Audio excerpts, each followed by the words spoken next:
Oh, Kuya Danan. Sipag talaga ni Menit. Bakit po parang po nag-iba pwesto? Ba't parang nag-iba ang pwesto ni Menit?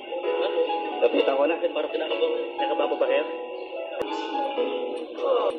Menit. Oh, Hello. Kamusta? ayos lang. Ako sila. Hi, kuya. Hi, kuya. Kumusta? Ba't nag-iba yung Pwesto? pwesto mo? Ang- Opo ah. Sige lang, Sir Dan. Sige, dyan lang. Tingin ko ah. Kamusta, Menit?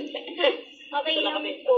Bawal na po kasi magtindo doon. Tapos, sobrang stricto na po dito sa plaza at sobra. Kaya Bakit? yung mga nagmamanicure ko din po, alam mo, mga nagmamanicure, bawal na. Ano nagbago? Matagal na bang... Matagal na ang pwesto niyo dyan? Opo, nung yung last vlog natin.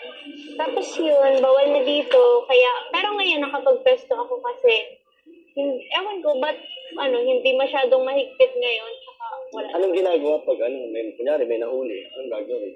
Kukunin yung paninda po, Kukunin. tapos ipapatubos. Ganyan. Tubusin. Sabi ko, kawawa naman, no? Kaya mo na yun. Pumalay ka, nakita na ulit tayo. Basta, Okay lang. long time no see, ah. Namas mo? Tagal. Ang alin. Kami? Pagbalik namin dito? Pagbalik ko? Oo. Namiss kong may magpakyaw ng paninda ko at ang hina eh. Walang